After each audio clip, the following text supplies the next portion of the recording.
Começa sexta-feira, dia 20, o período das convenções eleitorais, momento em que os partidos definem seus candidatos. Os nomes que, em 15 de agosto, devem ser registrados, ou até 15 de agosto, devem ser registrados na Justiça Eleitoral. A proximidade desse prazo obriga as legendas a concluir ou descartar acordos e alianças. E essa semana já tivemos duas novidades. O governador Fernando Pimentel, afinal, admitiu que vai disputar o Palácio da Liberdade, a reeleição. E as bancadas estadual e federal do MDB mineiro conseguiram tirar Antônio Andrade, o vice-governador Antônio Andrade, da direção do partido e compor uma comissão provisória sob o comando dos parlamentares. Conversa comigo sobre esse cenário a menos de 3 meses das eleições, o cientista político Paulo Diniz. Bem-vindo, Paulo. Obrigado. São duas novidades, assim, né? Considerando aí o grau de incerteza que nós temos, são fatos que realmente mudam um pouquinho ou dão indicativos. Baseado nisso, eu queria começar pelo governador Fernando Pimentel, que deu uma entrevista admitindo que realmente vai se candidatar à reeleição. Como é que você enxerga as chances de Pimentel, que vive hoje uma situação muito difícil no Estado? Olha, realmente a situação do governador é muito complicada. Eu vejo os fatores, né, que podem contribuir numa eleição estadual, praticamente todos estão negativos para o governador. Seria apoio dos prefeitos, apoio dos servidores, uma boa percepção da população, né, dos serviços públicos prestados. Pelo contrário, né, a gente percebe uma desgaste muito grande de todos esses pontos que são decisivos para uma eleição estadual. Então a situação dele é bastante frágil. Inclusive essa dúvida se ele seria candidato ou não já é sinal dessa fragilidade política, porque normalmente o governador em primeiro mandato ele é um candidato natural à reeleição. Não se questiona isso, se ele vai tentar ou não, né? Ainda assim ele tem a caneta, ele tem, ele está sentado na cadeira do Palácio da Liberdade, né? Isso tem um significado? Tem alguma importância? Tem, e no caso no caso dele, né, que é a grande vantagem de qualquer governador em exercício, isso tem trabalhado contra. Por quê? Por uma série de motivos, né, que isso aí é discutido mais em ordem técnica, mas estão havendo situações que normalmente não acontecem.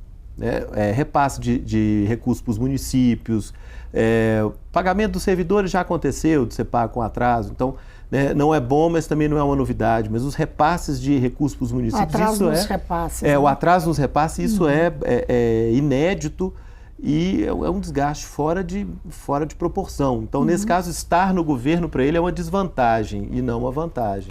Agora, os parlamentares estaduais e federais do MDB conseguiram, afinal, assumir o controle do partido. Houve uma dissolução, não é, do diretório estadual, por determinação do presidente nacional, o senador Romero Jucá, a pedido desses deputados que se sentiam prejudicados pela liderança do Antônio Andrade, o comando do Antônio Andrade, o vice-governador Antônio Andrade, que ele estaria agindo com interesse pessoal, com ódio, não sei o quê, e prejudicando alianças que eles poderiam fazer, segundo eles, competitivas.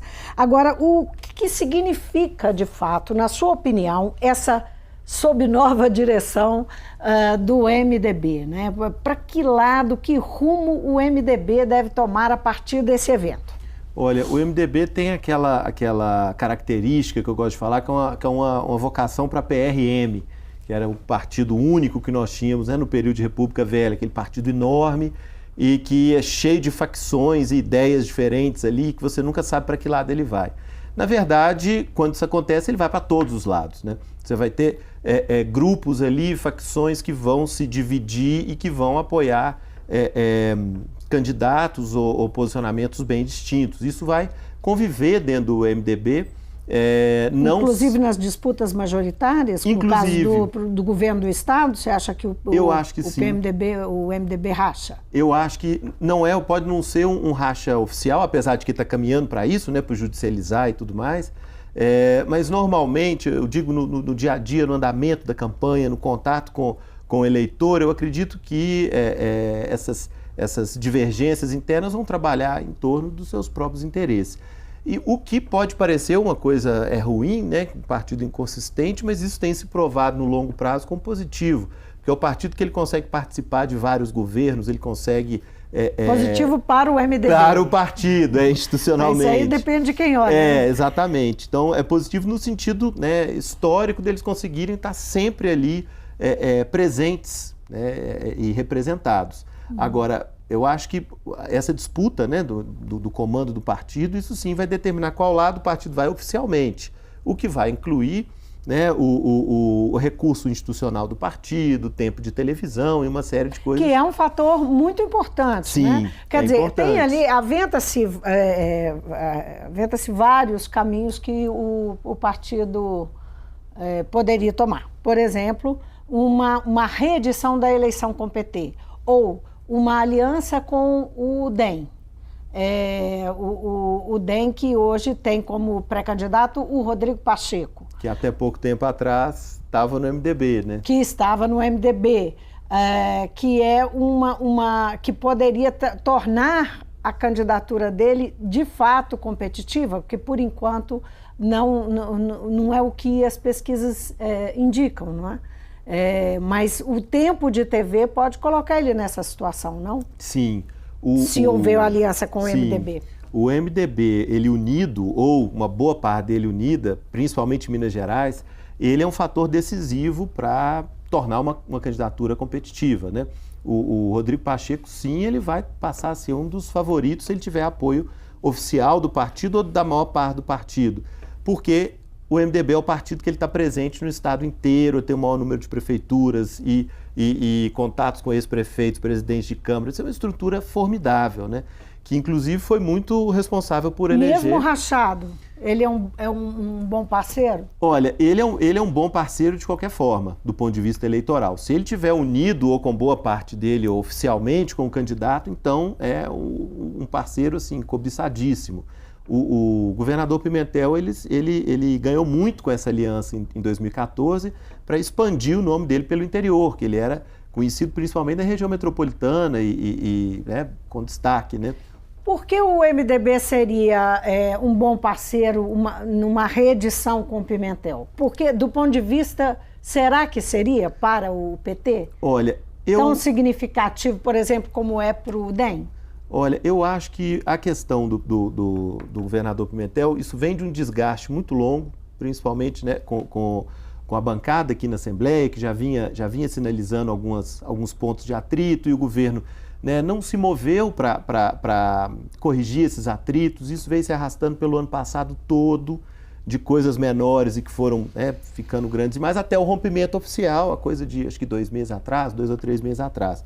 Eu acho um problema, por exemplo, para um candidato a deputado que ele vai buscar uma reeleição, ele levar um nome desgastado como o do governador. Eu acho que nesse então você momento, não vê possibilidade de reedição da aliança? Eu acho muito pouco provável. Pela lógica da campanha, né? O deputado ele sabe que o governador está desgastado no estado inteiro. Ele vai levar esse nome para os prefeitos. É pouco provável que ele consiga levar uma perspectiva de que nos próximos, e política a gente trabalha sempre com o futuro, né? Como é que você, com base nos 3 anos e meio que nós já tivemos, vai chegar numa campanha e dizer que os próximos 4 anos vão ser fantásticos? Uhum. Pois é, mas a aliança proporcional, que dizem que seria o que determinaria o caminho que o MDB vai tomar, isso a gente considerando que não haveria uma candidatura majoritária própria e tal. Que a aliança proporcional que ele fizesse é o que determinaria o caminho, quer dizer, seria a prioridade para o partido, viabilizar esses deputados federais e estaduais que estão aí, viabilizar a tentativa deles de reeleição. Para isso eles teriam que fazer uma coligação forte, né? E é aí que o PT entra, mais do que Pimentel, o PT entra. Você descarta essa possibilidade? Você acha que isso não tem mais peso? Como é que você... Olha, eu acho que no momento atual, eu acho que não, exatamente por causa desse discurso que eles iam colocando. Nosso interesse é aumentar a bancada crescer do ponto de vista proporcional. Nesse sentido, eles mostram que eles estavam olhando muito mais para os próprios interesses do que para um alinhamento de interesses, para uma plataforma comum. Nesse sentido, eles vão procurar o que é benéfico para eles. Esse foi o ponto que eles colocaram. Normalmente, você tem um discurso, né, para aparecer publicamente e um discurso mais pragmático, né, nos bastidores. Quando você coloca abertamente que o nosso interesse é aumentar a nossa bancada, o nosso interesse na parceria é aumentar a nossa bancada, você está deixando claro que existe esse direcionamento mais pragmático e assumido. Então, eu acho que nesse sentido, eles estão avaliando muito matematicamente as possibilidades que essa parceria pode dar. Hoje, eu acho que partindo desse pressuposto deles, a parceria prejudica mais do que ajuda. Agora, para o MDB, o que seria mais negócio, então, desse ponto de vista? Nós falamos do DEM, nós falamos do PT, mas o que deve nortear, então? É a coligação, realmente a coligação proporcional, mas numa outra direção, é isso? Olha, eu acho que essa pergunta é a pergunta que eles estão se fazendo também. Eu acho que esse Porque a candidatura própria está colocada, ou as candidaturas. Sim, eu acho que a candidatura própria, inclusive, pode ser uma... No primeiro momento eu achei que estava um pouco fora do padrão deles, né?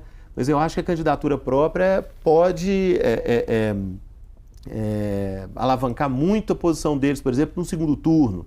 Né, com o próximo governo, eu acho que pode Você acredita que eles vão sustentar até o fim? Olha, não sei, porque inclusive essa pergunta, né, o que é melhor para eles, eu acho que é a pergunta que está levando a essa divergência que eles têm hoje. Eu não acho que é uma rivalidade, uma dificuldade de conviver, mas é uma discussão estratégica, né, uma discussão tática, vamos dizer assim. Eles divergem em relação a qual seria o caminho mais viável hoje. Por isso a gente vê essas divergências. Né? PSDB. A PSDB já tem uma aliança aí em torno de Anastasia, né, do nome de Anastasia, PSDB mais 5 partidos. Saiu uma pesquisa essa semana que foi contratada do Instituto Doxa, que foi contratado pelo PDT e publicado pelo jornal O Tempo, né, que mostra que a Anastasia está à frente da pesquisa com 15%, mas empatado tecnicamente com Pimentel e num limite Pimentel está empatado com Márcio Lacerda também, não é, que vem em terceiro lugar com 9%. Agora, mostra também que tanto Anastasia quanto Pimentel têm uma rejeição significativa, bem acima, inclusive, no caso de Pimentel, bem acima dos 60% e de Anastasia acima dos 50%. Como é que você analisa esse aspecto rejeição dos dois, digamos, né, líderes de pesquisa e a perspectiva disso fazer florescer, por exemplo, uma terceira via? Né? Pois é uma possibilidade sim, eu acho que, inclusive, as candidaturas, né, normalmente, início de período de discussão eleitoral, a gente vê muitas candidaturas aparecendo e com o tempo elas vão, né, desistindo, e é o que não está acontecendo esse ano, né? Acho que justamente por isso, porque a rejeição da marca PT e da marca PSDB está muito grande, isso é uma coisa que já circulou muito, isso já está muito próximo da população. Um cansaço dessa polarização, eu acho que sim. Somado aos escândalos, tem a ver com esse conjunto? Eu acho que sim. Agora, a gente tem que ver também que ainda não começou a campanha propriamente dita, né? E o brasileiro vai entrar na campanha lá pela metade de setembro, segunda semana de setembro, por aí. Então pode ser que isso acabe mudando um pouco, né? Agora, a rejeição é um fator que eles vão ter que trabalhar e que, de fato, dá esperança para Márcio Lacerda e Rodrigo Pacheco poderem se aproveitar dessa rejeição. Especialmente se conseguirem concluir suas alianças, né? Se fortalecerem, que esse é o grande desafio de todos os dois. Sim. Eu acho curioso, né? Inclusive a gente está discutindo muito hipóteses porque eles não se definem, né? Diferente de outros anos. Só fazendo aqui de novo um parêntese, nós estamos há poucos dias, hoje depois da manhã começam as convenções eleitorais, os partidos vão fazer as convenções para escolher os nomes dos seus candidatos. E até dia 15 de agosto eles podem confirmar esses nomes, né? Eles vão lá e registram. Então está tudo muito indefinido na véspera do início das convenções. E inclusive eu acho que a figura do ex-prefeito de Belo Horizonte, Márcio Lacerda, é crucial nesse caso, porque ele trabalhou durante um ano e pouco, muito no interior, conseguindo lideranças e apoios. Quando o PSDB estava nesse vácuo de indefinição, né, o senador Anastasia não se colocava e tal, o Márcio Lacerda cresceu muito no interior, principalmente em relação às alianças que foram deixadas para trás pelo PSDB. Agora que o Anastasia se coloca, ele recupera uma boa parte dessas alianças. Eu imaginei que o nome de Lacerda fosse encolher, mas não encolheu muito. Eu achei que fosse encolher mais. Ele continua ali, nessa última pesquisa, praticamente empatado ali entre os três primeiros colocados, né? Isso foi uma surpresa.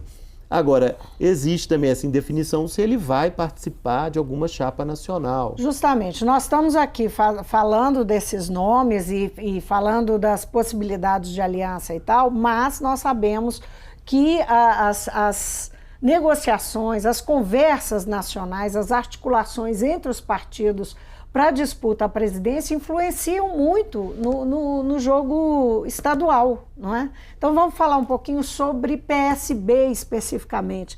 Nós temos o PSB ameaçado aí de perder, o Ciro Gomes ameaçado de perder o apoio do PSB, o Paulo Câmara de Pernambuco, o governador de Pernambuco, que é candidato à reeleição, falou que ele vai apoiar o Lula, que não é o Ciro.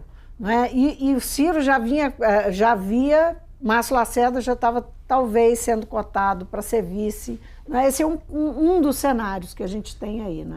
E nós temos aquela indefinição em relação, né, à possibilidade de Lula se candidatar ou não. Sim. Porque em relação a maior de todas as indefinições. E nesse sentido, é claro que ninguém está parado esperando sair essa definição. Né? Eu acredito que muita gente que se coloca pró-Lula hoje já tem um plano B e um plano C desenhados na gaveta. Só que não convém assumir esses planos agora. Né? É o que a gente percebe aparecendo aqui e ali em termos de comentário, de articulação.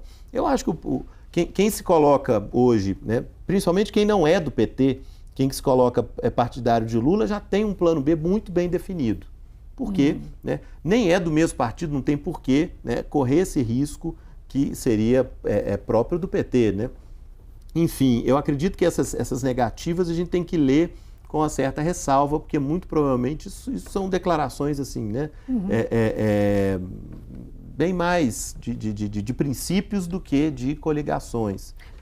Vamos falar um pouquinho dos personagens, assim, para a gente tentar situar como é que cada um está, né? A eleição nacional está um pouco menos indefinida do que a nossa em Minas, eu acho. Nós estamos falando de Ciro Gomes, vamos lá. Ciro Gomes tem feito movimentos tentando atrair o DEM, que poderia criar um cenário diferente se a aliança com o DEM ocorrer, não é? Sim, não só o DEM, mas o PP também, o PR, não é isso? Ele tem aquela pecha de imprevisível, né, de rompante, de se estourar, e vinha falando nas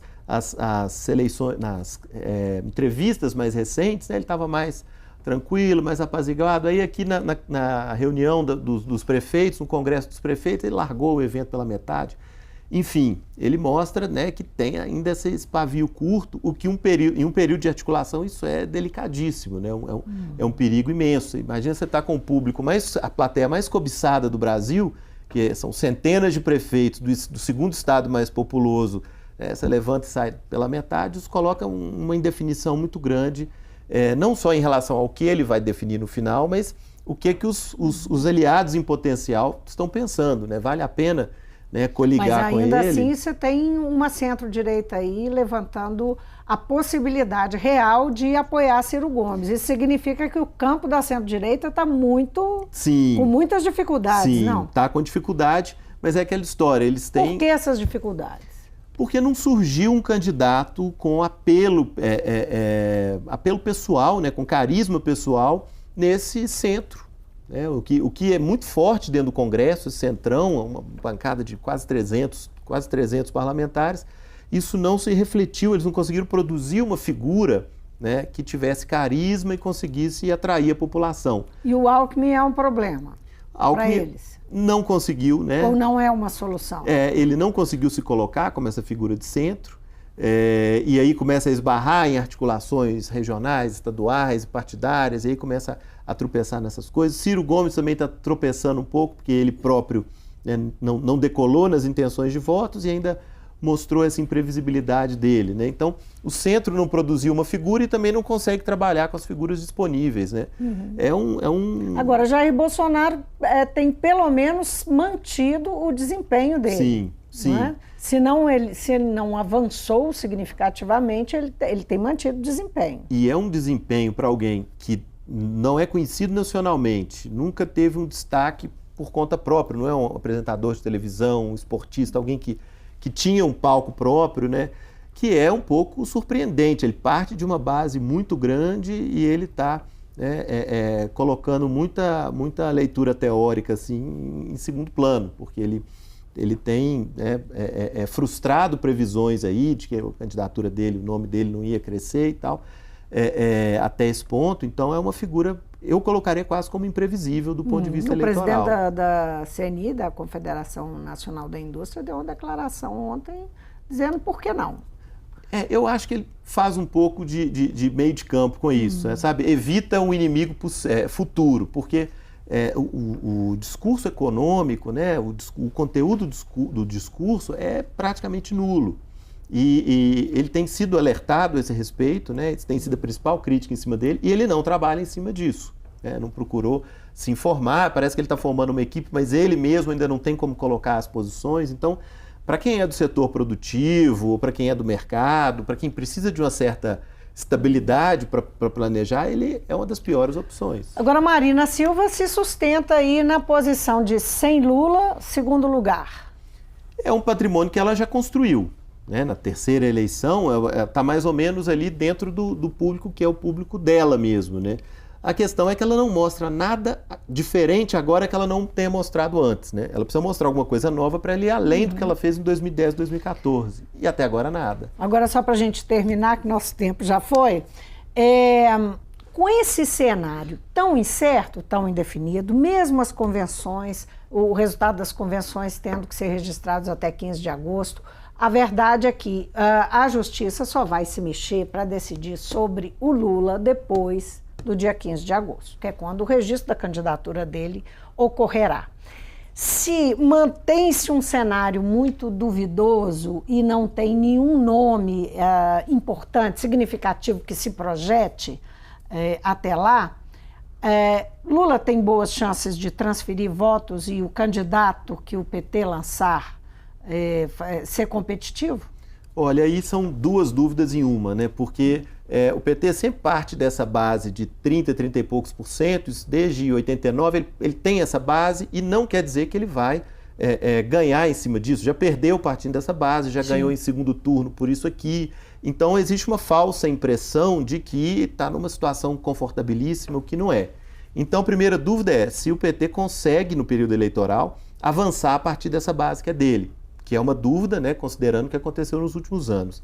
E a segunda dúvida seria se isso pode ser transferido ou não. Então fica difícil da gente responder, porque o partido se personificou muito em torno da figura de Lula nos últimos anos, né? Então nós não sabemos em se ele conseguiria crescer como um candidato livre para atuar, e menos ainda se ele conseguiria transferir. É uma dúvida ao quadrado, viu? Agora, essa base fica mais importante na medida que a eleição é mais pulverizada. Fica. Ela ganha uma solidez talvez maior do que nos outros anos. Agora, é interessante a gente perceber as figuras regionais do PT, né, na Bahia, Rio Grande do Sul, onde o PT tem governos já há mais tempo, ou figuras mais históricas, né? E que eles vêm soltando até na imprensa, né, articulações de plano B, de um segundo candidato nacional, de alianças regionais, de uma maneira cada vez menos tímida. E isso contraria uma diretriz nacional, quer dizer que está junto com Lula até o final. Eles estão deixando isso escapar cada vez mais, né? E não é à toa, são pessoas com muito tempo de estrada. Eles sabem o que eles dizem e o que eles não dizem. Então talvez o PT tenha mais peso a partir das suas figuras regionais, das suas bases regionais, do que a partir da figura de Lula comandando tudo nacionalmente. Paulo, muitíssimo obrigada por vir ao Mundo Político. Eu que agradeço. Eu conversei com o cientista político Paulo Diniz, ele é professor da UNA, e o nosso assunto aqui, nós estamos a 2 dias do início das convenções, elas vão do dia 20 até dia 5 de agosto. No dia 15 de agosto, os partidos têm o prazo limite para registrar o nome dos candidatos escolhidos nessas convenções, nesses encontros dos partidos que os delegados dizem quem será o candidato, é a governadora, a senador, nós não falamos aqui de senador, mas enfim, a presidente, essas escolhas vão ocorrer e nós estamos na expectativa, então, de que hajam definições, não tem mais como essas negociações persistirem, que ocorrem, na verdade, desde o início do ano, e que agora vão se concretizar. Nós tivemos essa semana 2 fatos significativos, o governador Fernando Pimentel dizendo sim, ele é candidato, que é a primeira vez, ou pré-candidato, que é a primeira vez que ele admite isso, e a segunda foi o PMDB, que teve lá o seu diretório desfeito e criado uma comissão provisória por determinação nacional. Foi um grupo, as bancadas estadual e federal, que ganharam uma queda de braço inicial e isso pode determinar os rumos que o partido vai tomar. O Mundo Político fica por aqui. Obrigada por nos acompanhar e até o próximo programa.